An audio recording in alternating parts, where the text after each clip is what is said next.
పవన్ కళ్యాణ్ కొన్ని విషయాలు కాలంతో పాటు నేర్చుకోవాలి. ఎలా ఉంటుంది సమాజం అనేది గ్రహించాలి.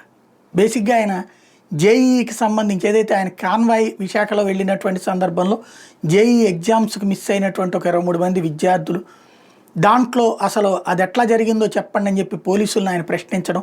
అబ్బెబ్బే వాళ్ళు 7ంటికే రావాలండి, 8:30 లోపు క్లోజు, అక్కడ 8:30కి లోపలికి ఎంట్రన్స్ ఆపేస్తారు, అందులో మీ వల్ల ఏం కాలేదు, మీరు 8:40కి అక్కడికి వెళ్ళారని చెప్పి పోలీసులు వివరణ ఇవ్వటం. ఇవన్నీ బాగుంటుంది. 23 మందికి పిల్లలు చేర్చుకోవడానికి వీలు ఉంటుందా? లేదా అంతకుముందు 60 మంది మానేశారు, 70 మంది మానేశారు అన్నట్టు. బేసిక్గా సెక్యూరిటీ అన్నట్టు వాస్తవంగా డిప్యూటీ సీఎంకి అంత సెక్యూరిటీ ఉండదు రాష్ట్రంలో. చంద్రబాబుతో సమానంగా సెక్యూరిటీ ఇస్తున్నారు ప్రోటోకాల్, కాబట్టి అంత సెక్యూరిటీ ఉంది, రిస్ట్రిక్షన్ ఉంది.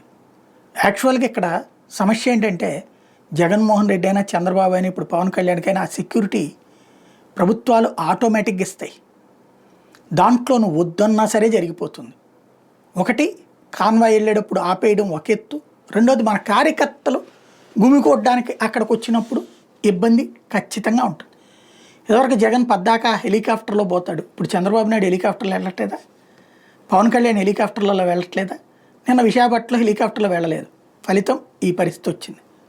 అదే కింద అయితే ప్రాబ్లం ఉండేది కాదుగా. ఇంకోటి, చెట్లను నరికేయడం. చెట్లను ఎవ్వడూ నరకడు.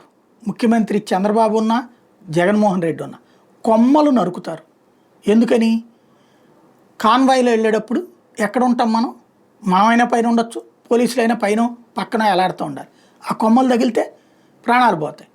కాబట్టి కొమ్మలు నరుకుతారు. కొమ్మలు విడప్పుడు కూడా నరుకుతారు.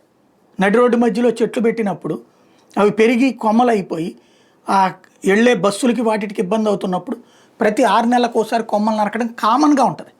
అదే వీఐపీ వస్తున్నప్పుడు సహజంగా చేస్తారు. దాన్ని మనం చెట్లు నరికేశారు ఇవన్నీ ప్రచారాలు చేయడానికి బాగుంది, నమ్మినటువంటి వాళ్ళు నమ్మేశారు. కానీ మన దగ్గరకు వచ్చేటప్పటికి ప్రాబ్లం అవుతుంటుంది. అదే సమస్య.